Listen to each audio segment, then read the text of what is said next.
Le film « Le secret de François Ier » tendait à démontrer que le roi à la salamandre, tantôt homme de lettres et protecteur des arts, tantôt chevalier, avide de gloire et de bataille, fut peut-être l'instigateur du code ésotérique le plus extraordinaire de l'histoire de France. Cet aspect méconnu du roi François Ier trouve son aboutissement avec l'édification du plus fantastique château de la Renaissance française, le château de Chambord. C'est ici, au pied de ce formidable vaisseau de pierre, que le chercheur Didier Qualac commença à lever le voile sur l'ouvrage d'initié des artistes codeurs de la Renaissance. Une omniprésence du chiffre 8. 8 tours, 8 appartements dans le donjon, 80 caissons, 800 salamandres, dont 8 sur la tour lanterne, des cordelières, des colliers. Tel l'Hermès brandissant son caducée en 8, François Ier est-il un messager? Et s'il est un messager, quel est le message? Que cherche-t-il à indiquer en renversant les F de François? Pourquoi tant de retournements? Pourquoi tant d'anomalies dans l'ouvrage absolu et symbolique de son règne?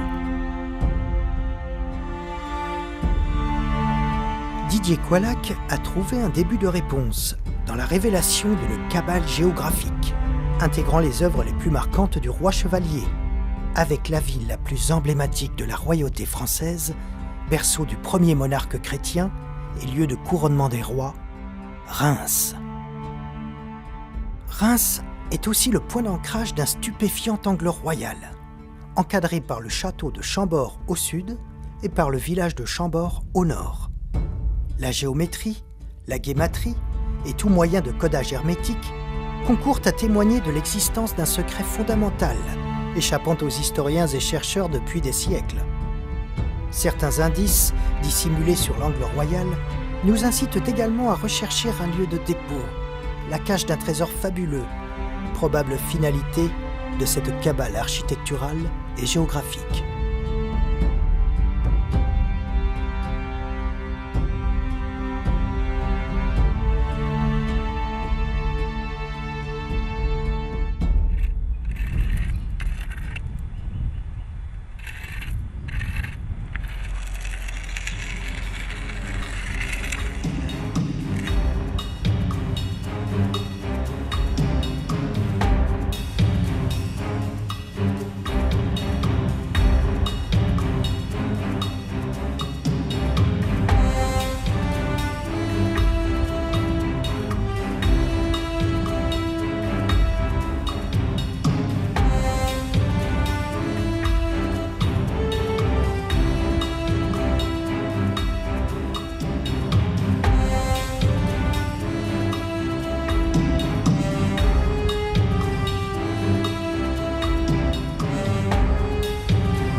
À Chambord, une autre présence royale, éclatante, hante les couloirs du château. Si des successeurs de François Ier, comme Henri II, Charles IX et Louis XIII, apportèrent leur concours à l'entretien et à la finition du château, c'est surtout le roi Louis XIV qui y porta un intérêt particulier. Il s'y rendit 9 fois et restaura murs et toitures qui menaçaient de s'effondrer. En étudiant les règnes de François Ier et Louis XIV, le roi Soleil présente clairement des affinités avec son prédécesseur Valois. Comme lui, il a une haute conception du métier de roi, qu'il met en scène tout au long de la journée. Si François Ier a incliné la monarchie vers l'absolutisme, Louis XIV a parachevé ce mouvement. François tapotait du luth, Louis jouait assidûment de la guitare. Le peuple avait un libre accès dans les châteaux de la Renaissance. Cette coutume sera conservée à Versailles. Louis XIV est lui aussi versé dans l'architecture. Le véritable chef de chantier, le décideur ultime des projets, c'est le roi. Versailles sera dans la même ligne symbolique que Chambord, à la gloire de la royauté. On le voit, le roi Soleil est l'héritier d'une certaine conception de la monarchie, née à la Renaissance. De là, on peut imaginer une filiation de l'œuvre ésotérique et hermétique du roi à la salamandre, à travers le chef-d'œuvre de Louis XIV, entre les murs et les jardins du plus fantastique palais d'Europe.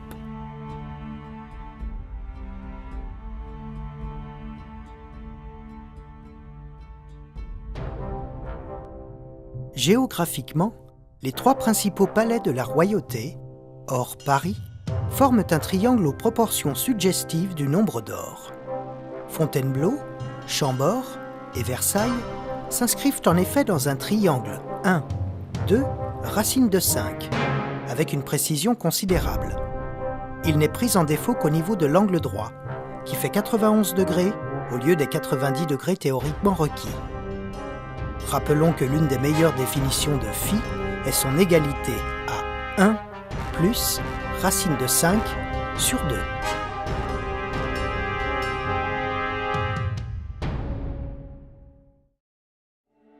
La seigneurie de Versailles appartint longtemps à des nobliaux ou à des personnages sans réelle importance politique. Puis, au XVIe siècle, le domaine est acquis par la branche française d'une vieille lignée italienne, la famille de Gondi. Elle s'épanouira justement sous le règne de François Ier, se mettant au service du roi.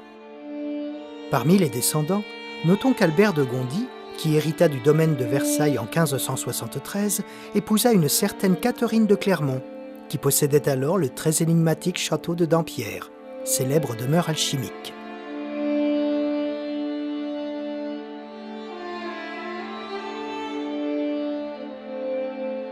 Coïncidence troublante, les armoiries de la famille Gondi sont parfois représentées avec 2 cordelières en 8. Ce fameux chiffre 8 en cordelière nous laisse présager que l'illustre famille était probablement dans les confidences ésotériques de François Ier.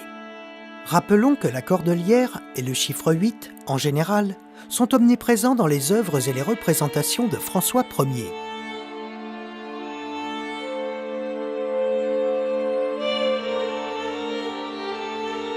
C'est en 1632 que la fabuleuse destinée de Versailles prend un tournant décisif.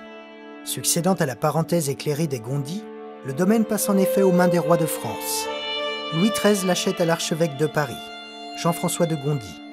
Il y fait bâtir un château carré, cantonné de 4 tours.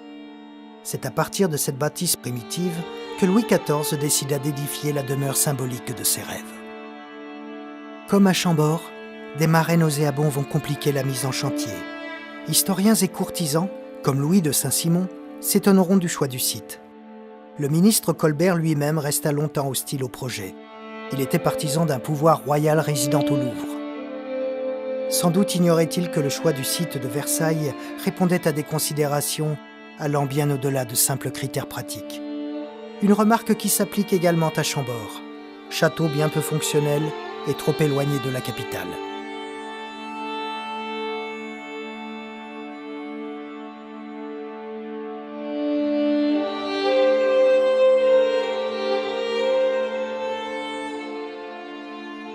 Revenons un instant sur l'angle royal de François Ier.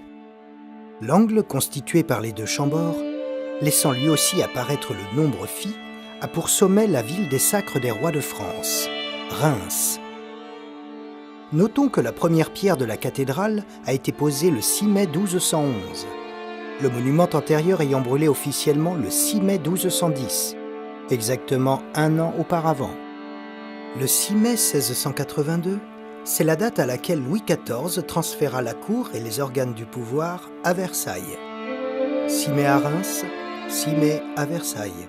Il est très probable que Louis XIV détermina cette date de naissance politique de Versailles en hommage à la cathédrale des Sacres et sa ville, symbole éternel de la royauté française et origine géographique du grand code de François Ier. Ce clin d'œil, voulu par Louis XIV à la ville de Reims, est une invitation à explorer un nouvel alignement dans l'esprit de cette tradition royale hermétique dont François Ier a été l'un des grands artisans.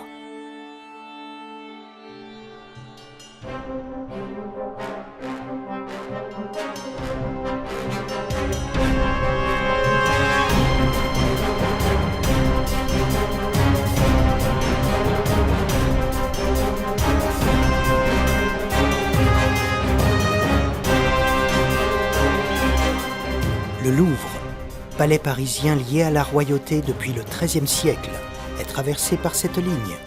De quoi rassurer quelque peu le ministre Colbert, qui voulait en faire le siège politique du règne du roi Soleil.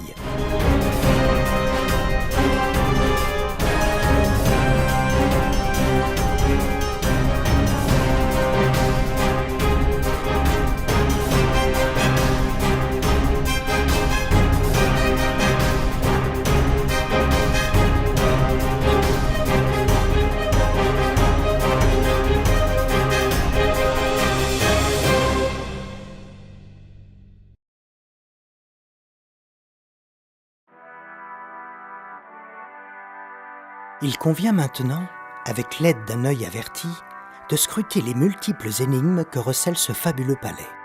Un palais qui éblouira l'Europe pendant des siècles et fascine encore aujourd'hui les curieux du monde entier. Les travaux, initiés par Louis XIV dès 1660, s'étaleront sur les règnes de ses successeurs et ne cesseront vraiment qu'avec la Révolution de 1789.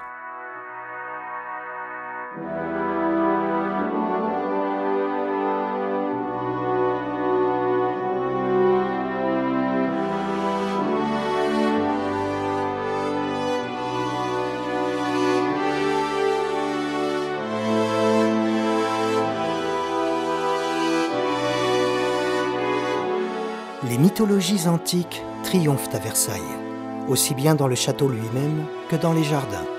Mais on peut constater que ceux-ci ne reflètent pas exhaustivement tous les mythes.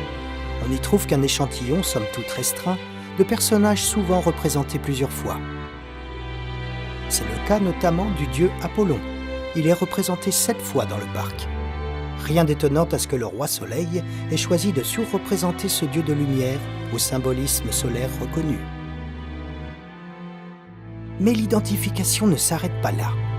Le philosophe Platon le présente comme un dieu fondateur et bâtisseur.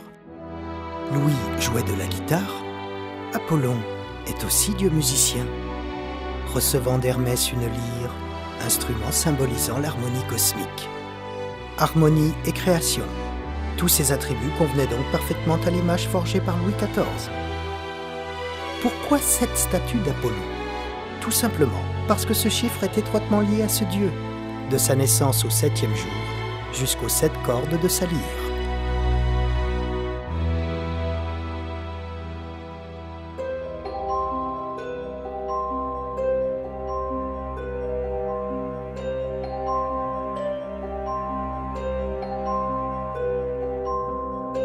Mais si l'approche symbolique peut satisfaire bon nombre de commentateurs, le chercheur Didier Coillac possède un don inné lui permettant d'aller au-delà de ses analyses et nous révéler les codages les plus obscurs. Il en est ainsi du dieu Apollon, le dieu de la 7e porte, dont l'emplacement des statues ne répond pas au pur hasard. Apollon est notamment représenté devant la façade du château. Il porte un carquois et une petite cape. Il ne lui manque que l'arc. Cet arc, nous allons le retrouver en explorant le bassin du miroir. Ici, notre Apollon semble appuyé sur sa cape. Mais dans ce cas, il devrait être déséquilibré. Il est plus logique de penser que c'est l'arc, dissimulé dans la cape, qui le soutient. Une cape se dit chape en ancien français. La petite cape que porte l'Apollon du Belvédère est donc une petite chape, c'est-à-dire une chapelle. Et c'est bien dans la chapelle du château que nous allons découvrir la finalité de ce codage. Car l'arc, anciennement orthographié l'arche, est représenté dans la chapelle d'un certain point de vue. Il s'agit de l'arche d'alliance, le coffre de Yahvé, mentionné dans l'Ancien Testament. Vous n'êtes pas convaincu par cette démonstration ? Autour du bassin de Latone, observons une troisième représentation du dieu Apollon. Nous sommes surpris de constater qu'il s'agit de la même statue que la version du belvédère, devant le corps central du château. Pourquoi deux statues identiques ? La raison en est simple et va valider notre hypothèse. En prolongeant la ligne impliquant les deux statues identiques d'Apollon, nous aboutissons dans le cœur de la chapelle, à l'exact emplacement de notre arche d'alliance. Pour enrichir encore le codage, remarquons qu'Apollon tend le bras, comme quelqu'un qui progresse dans le noir, avec un chandelier à la main pour éclairer son chemin. Un chandelier ? On le sait, le panneau des tables de la loi de la chapelle représente aussi la ménorah, le grand chandelier du temple. L'idée que le personnage s'est emparé du trésor du temple est sous-jacente. Le bras tendu, la cape sur le bras, il vient de prendre, de saisir le chandelier. Prendre, saisir, étaient justement deux sens du verbe caper. On le voit, l'étude de Versailles est un formidable jeu de pistes, aux codages innombrables, demandant un colossal travail d'observation. Il faut être attentif à la position de chaque statue, de chaque tableau, de chaque salon et bosquet, étudier leur orientation, leur agencement, les uns en fonction des autres. Il faut savoir déceler les calembours et autres jeux de mots, fixer une attention particulière sur les anomalies et sur les nombres. Les nombres qui expriment non seulement des quantités, mais aussi des forces, des principes et des idées. Le philosophe romain Boès assurait que la connaissance suprême passait par les nombres. Platon en faisait le plus haut degré de la connaissance et l'essence de l'harmonie cosmique et intérieure. Le nombre, associé à toute forme d'art, comme la musique ou l'architecture, est donc un outil essentiel pour initier l'homme aux connaissances subtiles de son monde.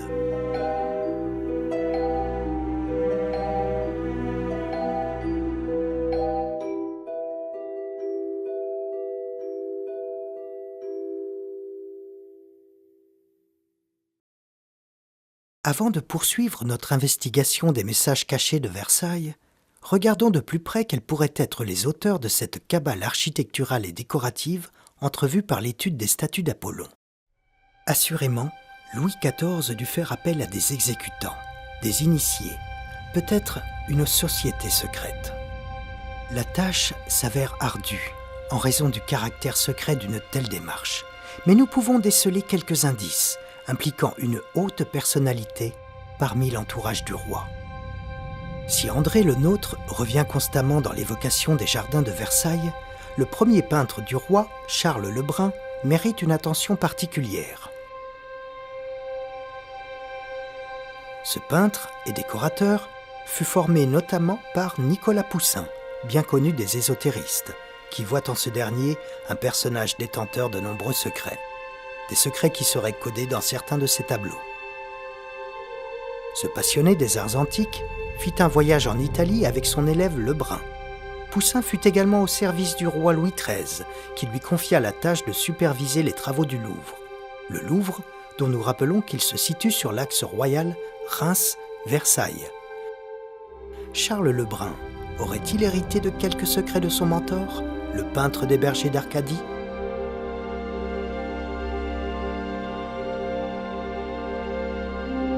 À Versailles, si Lebrun signe de son nom la décoration de la Galerie des Glaces, on lui accorde plutôt un rôle de stratège, chargé de coordonner les centaines d'artistes s'affairant minutieusement dans les salons.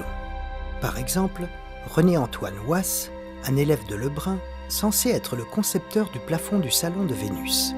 On conserve pourtant un dessin préparatoire de Lebrun, esquissant Nabuchodonosor et Amitis, ce qui indique bien que Lebrun a participé activement au système décoratif du salon. Pour l'historien Milovanovic, à partir de 1662, Lebrun fut le bénéficiaire exclusif des commandes de décors royaux, fort de la protection de Colbert et même de la bienveillance du roi. Lorsqu'il ne pouvait réaliser tous les projets, par exemple pour les enfilades d'appartements aux Tuileries et à Versailles, Lebrun se contentait de donner le dessin de la structure décorative.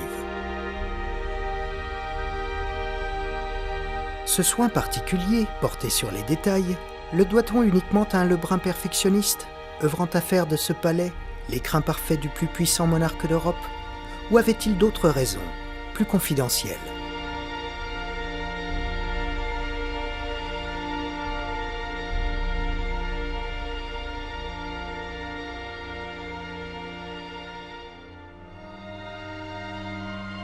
C'est dans un poème que l'on voit s'esquisser un début de réponse à cette question. Cette strophe, signée Charles Perrault, suggère de façon claire que le premier peintre du roi intègre à son art des secrets dont il a reçu la confidence. Charles Perrault lui-même était un personnage de tout premier plan dans l'administration des bâtiments. Colbert en fit son bras droit, son premier commis. Si Perrault est aujourd'hui connu pour ses contes pour enfants, il est aussi considéré comme un hermétiste par des lecteurs avertis. Notons que Perrault fut à l'origine de la thématique du labyrinthe de Versailles, dont les statues illustraient les fables du conteur grec Ésope. Le labyrinthe était situé sur l'actuel bosquet de la Reine. À propos de labyrinthe, il convient de mentionner un ouvrage, peu connu aujourd'hui, mais ayant eu un impact certain auprès des architectes et grands jardiniers royaux. Le Songe de Polyphile, rédigé et publié à la fin du XVe siècle, narre le voyage onirique d'un jeune homme, Polyphile, à la recherche de sa bien-aimée, Polia. De cette errance dans un monde étrange et merveilleux se déroulent au fil des pages des descriptions très précises de monuments et jardins surprenants. Cet ouvrage ésotérique, dont l'identité de l'auteur reste encore discutée, eut un étonnant succès à la cour de François Ier. Les successeurs du roi à la salamandre en eurent forcément connaissance, au moins jusqu'à Louis XIV, qui en aurait possédé lui-même plusieurs exemplaires. Nul doute que les jardins d'André Le Nôtre n'échappèrent pas à l'influence de ce songe de Polyphile, poème initiatique, allégorique et hermétique.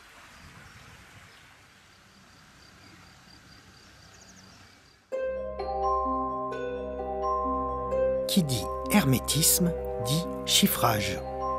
Didier Coillac a remarqué la récurrence du chiffre 17 à Versailles, qui apparaît de manière plus ou moins complexe dans le château et les jardins. Une constatation partagée par l'auteur Vincent Beurteret dans son ouvrage « Versailles, des jardins vers ailleurs ». La galerie des glaces est ouverte sur le jardin par 17 fenêtres, auxquelles répondent 17 arcades sur le mur opposé. Il est intéressant de compter les fenêtres de la façade.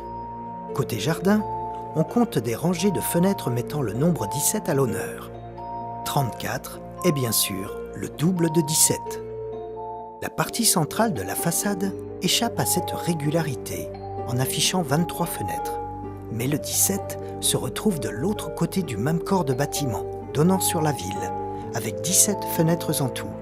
En comptant les 3 niveaux de fenêtres, chaque aile de Versailles compte au total 153 fenêtres.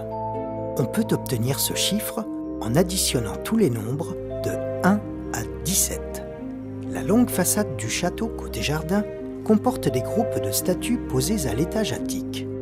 Le ruban de façade porte ainsi 102 statues. C'est 6 fois 17. Observons la structure générale des jardins. Si les bosquets, parterres et bassins ne s'intègrent pas dans une géométrie parfaite, on y devine cependant un quadrillage très simple, inspiré d'une base structurelle de type carré. Un carré de 4 cases de côté. Les férus d'ésotérisme ne pourront s'empêcher de rapprocher ce quadrillage avec les carrés magiques, dont la particularité est que la somme de chaque ligne, colonne ou diagonale, donne le même nombre, la constante magique. Ce carré magique est tiré d'une œuvre du peintre et mathématicien Albrecht Dürer, Mélancolia. Comme tous les autres carrés magiques de base 4, la constante magique est de 34. 34, c'est 2 fois 17.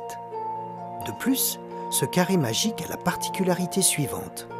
Toute paire de nombres placés de façon symétrique par rapport au centre du carré a pour somme le nombre 17. Est-ce une coïncidence ?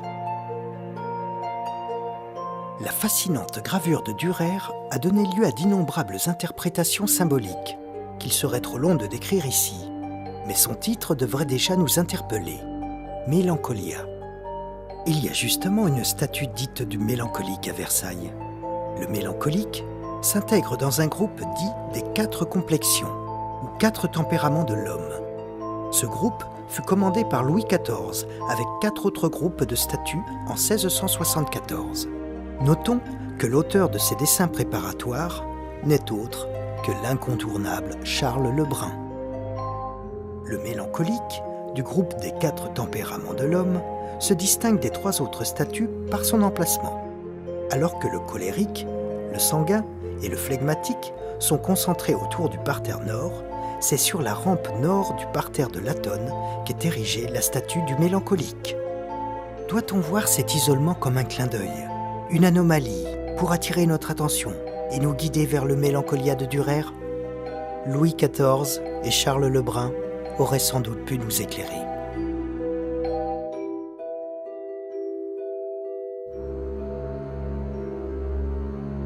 Le carré magique de Dürer est-il la clé pour comprendre la structure générale des jardins? C'est possible, mais rappelons que tous les carrés magiques de base 4 ont pour constante magique le nombre 34 et font donc apparaître le nombre 17. Le carré de Dürer se décline lui-même en 8 formes différentes, par permutation, et il y a en tout 880 carrés magiques de 4, de quoi décourager les déchiffreurs les plus perspicaces. 880, 8, des chiffres qui résonnent en nous et nous ramènent au 8 de François Ier. De la statue du mélancolique, il suffit d'ailleurs de traverser le parterre de Latone pour retrouver l'emblème du roi à la salamandre, au pied de la statue dite du feu. Elle est justement la 8e statue de la rampe sud.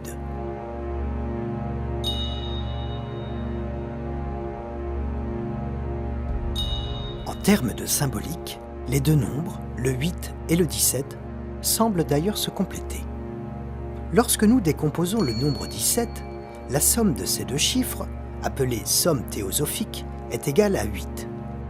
Le 8, qui est aussi le signe mathématique de l'infini, est universellement le nombre de l'équilibre cosmique. On retrouve cette symbolique dans de nombreuses civilisations de par le monde, dans les textes sacrés shintoïstes du Japon, dans l'hindouisme, dans les mythes quechua d'Amérique du Sud, jusqu'aux croyances des peuples africains, comme les Dogons. Le 8, le chiffre du dieu égyptien Thoth, qui deviendra Hermès chez les Grecs et Mercure chez les Romains. Mercure que l'on croise régulièrement dans les jardins et salons de Versailles.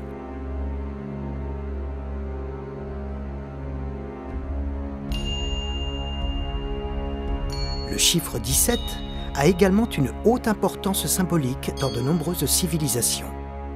Comme le note Vincent Bertheret, le 17 est le nombre de l'évolution spirituelle. À l'égal du 8, le 17 est lié à des références cosmiques, mais il est aussi le chiffre de la mutation spirituelle de l'initié, celui-ci créant une jonction entre le monde matériel et le monde spirituel, entre le terrestre et le céleste. Pour les simples observateurs que nous sommes, c'est ainsi qu'il faut comprendre Versailles. Un parcours initiatique qui semble échapper à notre conscience, mais qui résonne cependant en nous, au plus profond de notre âme.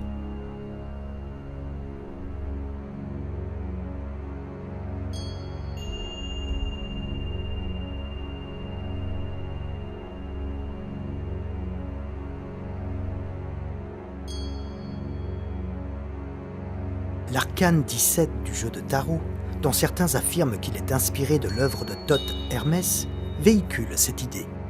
L'étoile, qui pourrait être le soleil de Louis XIV, suggère des phénomènes qui dépassent notre perception consciente, mais qui font écho dans notre monde intérieur. Validant les liens entre le 17 et le 8, notons les 8 étoiles dans la partie supérieure de l'arcane. Si Versailles est à concevoir comme un parcours initiatique, on est en droit de s'étonner du choix des thèmes abordés dans les jardins et le château.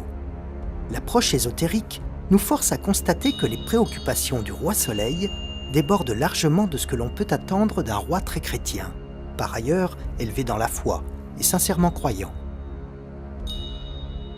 Mais où sont donc passées les images pieuses chrétiennes qui devraient illustrer abondamment les murs de la chapelle? Étrangement, nous y trouvons surtout des références à l'Ancien Testament.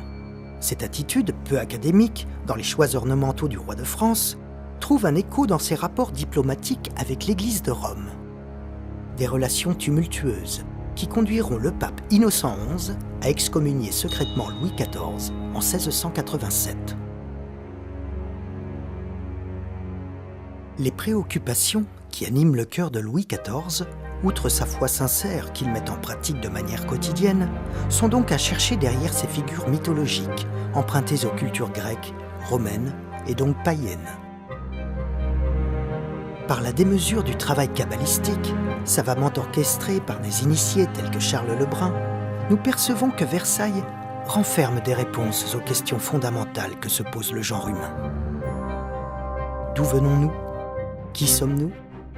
Le chercheur Didier Coillac pense que les kabbalistes de Versailles ont gravé leurs réponses à ces questions sur les pierres du château, par le biais de Mercure, Neptune et Apollon.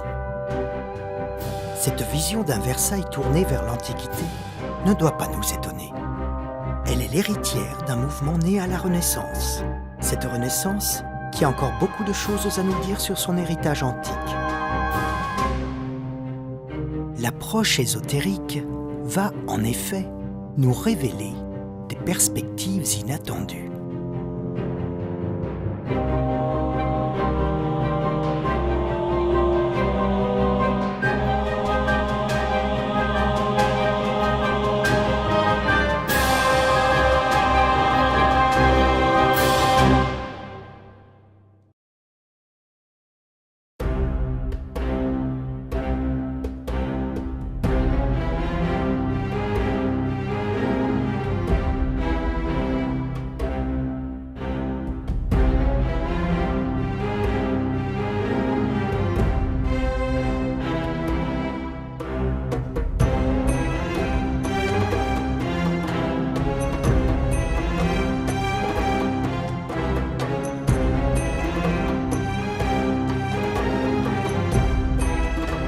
Si la Renaissance française est la Renaissance de l'Antiquité, les témoignages liés à l'Égypte antique sont rares, mais pas inexistants.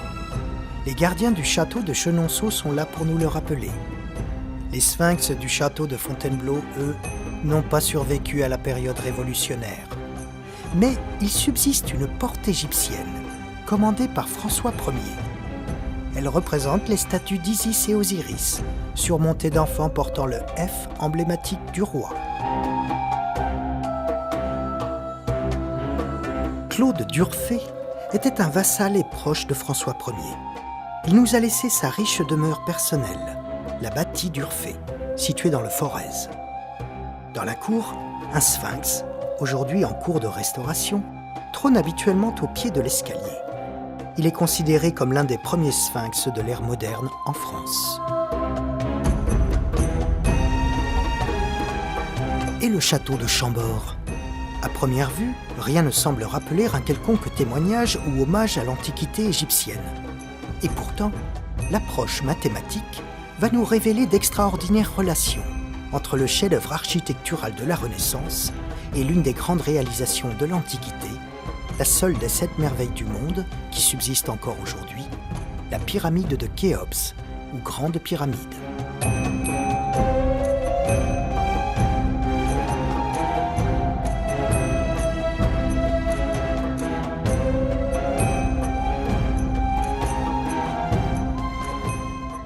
Didier Coillac a constaté le fait suivant.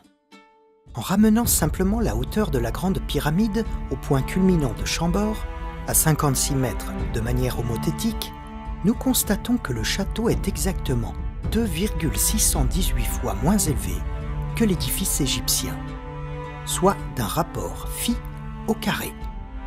Si l'on reconnaît l'intérêt porté par les bâtisseurs et artistes de la Renaissance au nombre π, comme démontré par Didier dans ses travaux antérieurs, il est tentant d'écarter le hasard d'un tel résultat. Déplaçons maintenant la pyramide fictive dans l'enceinte de Chambord. Chacun de ses côtés s'emboîte parfaitement entre les murs de l'aire sud-ouest du château. La concordance est totale. Cela peut aussi expliquer la dissymétrie constatée, mais jamais expliquée, entre l'aire sud-ouest et l'aire nord-est du château. le donjon n'étant pas parfaitement au milieu de ces deux aires. Considérons maintenant les dimensions de Chambord en utilisant le mètre, pourtant censé être inconnu au XVIe siècle. La base du donjon de Chambord est de 44 mètres, tandis que la base de la pyramide précédente, réduite de phi au carré, donne une longueur de 88 mètres, soit exactement 2 fois la base du donjon. Résultat miraculeux, nous retrouvons également notre marqueur 8, propre à Chambord, et qui est aussi le chiffre de Thoth Hermès. L'anthropologue Louis-Claude Vincent nous rappelle par ailleurs que de nombreux historiens arabes, notamment du Moyen-Âge, n'attribuaient pas la construction de la Grande Pyramide au pharaon Khéops, mais à un certain Hermès, sous la direction d'un roi antédiluvien appelé Sauride. Rappelons les liens étroits qu'entretenait François Ier avec l'Orient, concrétisés par son alliance avec Soliman le Magnifique. Un autre élément liant la Grande Pyramide à Thoth Hermès, et donc au 8, peut se retrouver dans le problème dit de la quadrature du cercle. Imaginons un carré, dont le côté serait de même longueur que la base de la Grande Pyramide. Si la demi-base de la pyramide vaut 1, alors le périmètre du carré sera de 8. En traçant un cercle dont le centre est au milieu du carré et dont le rayon est la hauteur de la pyramide, nous obtenons le résultat étonnant de 7,99 pour le périmètre du cercle, quasiment 8. Le chiffre de Thoth Hermès est donc subtilement codé dans la structure géométrique de la Grande Pyramide. Mais revenons à notre donjon de Chambord. Sa base est de 44 mètres. Pour les férus d'égyptologie, ce chiffre de 44 doit immanquablement leur rappeler la longueur de la base de la Grande Pyramide, qui est de 440, une valeur exprimée en coudée royale égyptienne. 440, c'est aussi le nombre de pièces du château. Cela pourrait passer pour une coïncidence si les exemples n'étaient pas si nombreux. L'oratoire, la pièce hors norme du château, qui semble avoir été rajoutée au plan de Chambord sans souci de symétrie, a un mur nord-est de 4,40 mètres de long. Les salles de garde ont une largeur d'exactement 8,80 mètres. Les dimensions du domaine de Chambord ont certes évolué depuis des siècles, mais il est étonnant de constater qu'il s'étend sur un parc de 5440 hectares. Il en est de même pour la porte égyptienne de Fontainebleau, épargnée par les révolutionnaires. Elle rend elle aussi hommage à la Grande Pyramide, avec une largeur de 440 cm sur une hauteur de 220 cm. 440 et ses dérivés, comme 44, 88 et 8, sont donc omniprésents dans les créations du roi à la salamandre. L'architecte Androuet du Cerceau se plaisait à renommer le palais de François Ier Chambourg. Pour quelle raison ? Si la valeur guématrique de Chambord est 64, 8 x 8, celle de Chambourg est 88. L'un des mystères de Chambord tient dans l'emplacement de son escalier principal, situé au milieu du donjon. Cette disposition est en soi une énigme sans précédent dans l'histoire de l'architecture. La solution passe peut-être par le langage hiéroglyphique, puisque le mot égyptien mer, M-E-R, désigne une pyramide et antérieurement un escalier. Cet escalier s'élançant vers les cieux à la manière de la Grande Pyramide, dont l'axe vertical symbolise l'union de la terre et du ciel.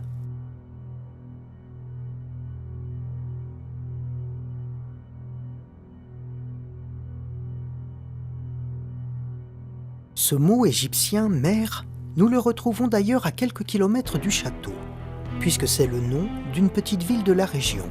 Sa présence, à seulement 9 km de Chambord, nous incite à scruter les environs à la recherche d'autres indices. À 9 km au nord-ouest de Chambord se trouve justement un obélisque, appelé la pyramide de Ménare. Un obélisque est bien sûr de tradition égyptienne. Le mot Ménare contient aussi les 3 lettres du mot mer, qui, rappelons-le, signifie pyramide. Mais ce n'est pas tout. La distance reliant la pyramide de Ménare au cimetière de Mer est également proche de 9 km. Nous sommes donc en présence d'un triangle équilatéral quasi parfait, à 200 mètres près si nous visons le cimetière de Mers. Pourquoi le cimetière ? Le mot égyptien Mers fait aussi référence à une sépulture, un tombeau. Ce triangle aux 3 côtés égaux, le plus pur de la géométrie sacrée, est à la base de la forme pyramidale.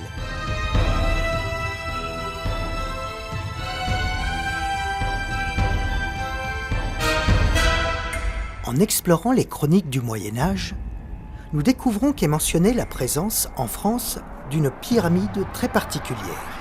On la surnommait à l'époque la pyramide des Mers. Elle est aujourd'hui mondialement connue sous le nom de Mont-Saint-Michel.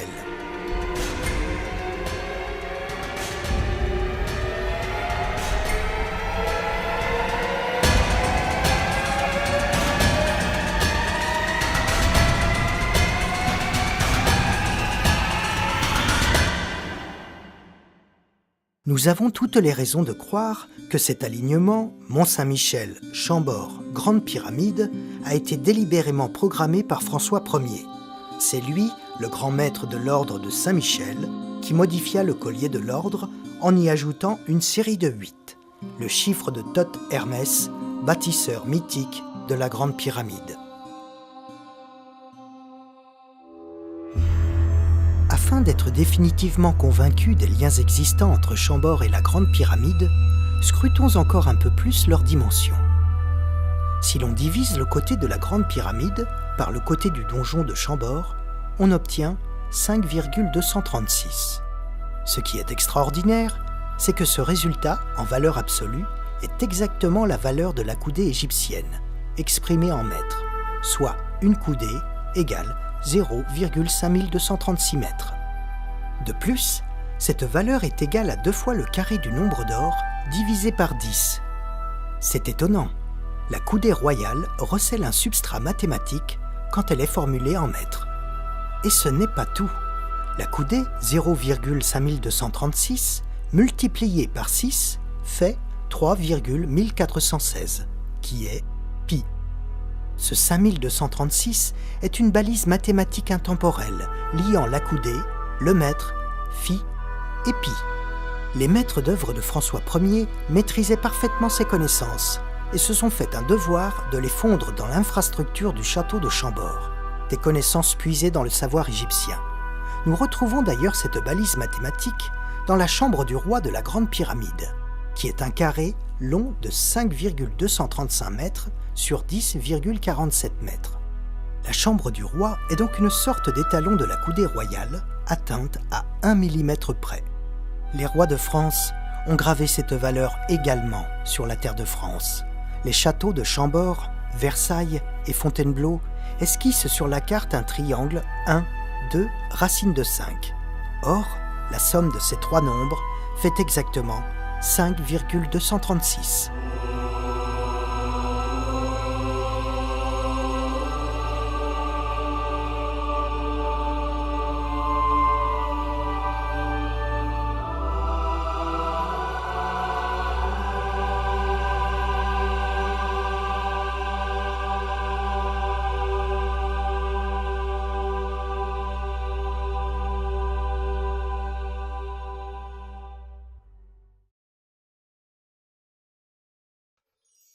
De quand date la construction de la Grande Pyramide ?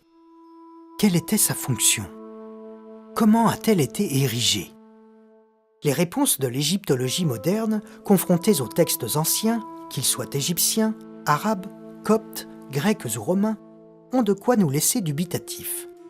S'il ne convient pas pour nous d'entrer dans de tels débats, le simple bon sens nous pousse à rester prudents vis-à-vis des conclusions actuellement retenues. Ainsi, la Grande Pyramide aurait été bâtie, il y a un peu plus de 4500 ans, par un pharaon dénommé Khéops, une affirmation qui est en contradiction avec tous les textes anciens, à l'exception des écrits d'Hérodote. Par ailleurs, qui peut affirmer avec certitude que Khéops n'aurait pas usurpé le titre de concepteur de la Grande Pyramide ? Quand bien même sa dépouille aurait reposé dans les entrailles du monument, doit-on en conclure qu'il s'agit bien là d'un tombeau ? Et uniquement d'un tombeau. Nos monuments religieux font souvent office de sépulture pour bon nombre de personnages importants, comme nos rois ou nos saints. Il ne viendrait à personne l'idée que la basilique de Reims, par exemple, abritant la dépouille de Saint Rémy, ait pour fonction, et unique fonction, de servir de simple tombeau.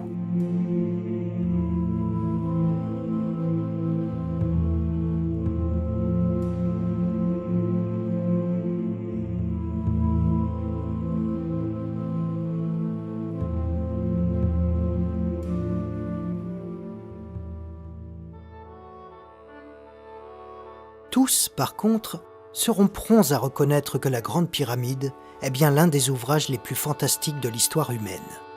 Ses propriétés mathématiques, maintes fois commentées, son orientation précise sur le nord géographique, sa taille colossale, en font un concentré de prouesses à la fois théoriques, géographiques et d'ingénierie. Si les artistes de François Ier ont délibérément codé la Grande Pyramide dans la structure du chef-d'œuvre de la Renaissance, c'est bien qu'elle était à leurs yeux d'une importance fondamentale. L'héritage gréco-romain, faisant office de référence et de modèle à la culture occidentale, n'aurait-il pas usurpé un rôle qui devrait être tenu de façon plus légitime par les antiques Égyptiens ? À qui doit-on réellement les fondements de notre civilisation ? Le château de Chambord nous apporte une réponse cinglante, ébranlant par là même les dogmes actuels.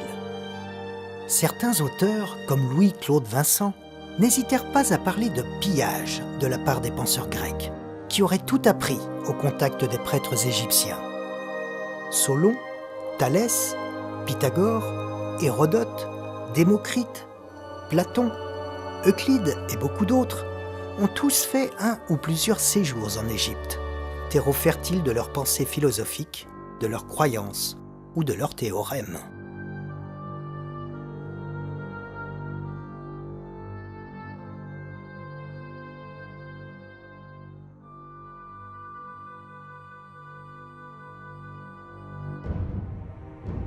Le grand physicien Isaac Newton déclara que les Égyptiens cachaient des mystères incompréhensibles aux vulgaires sous le voile de rites religieux et de symboles hiéroglyphiques. Les traités d'alchimie représentaient plus d'un dixième de sa bibliothèque, et Newton étudia passionnément la littérature hermétique et alchimique.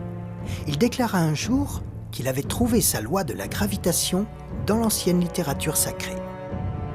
Il affirma que le dieu Thoth était un copernicien, rejoignant l'alchimiste Michael Mayer, qui voyait Thoth comme la source de tout savoir scientifique.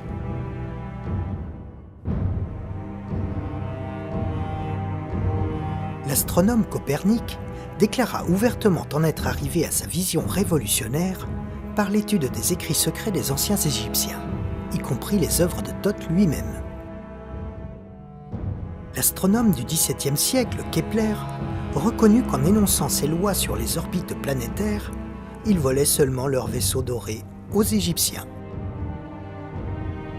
Dans son Philosophia, Albrecht Dürer rend aussi hommage à l'héritage égyptien, en lui réservant une place de choix. L'œuvre représente 4 personnifications de la philosophie. L'Allemand Albertus Magnus, les Romains Cicéron ou Virgile, le Grec Platon, et, placé au sommet, l'Égyptien Ptolémée.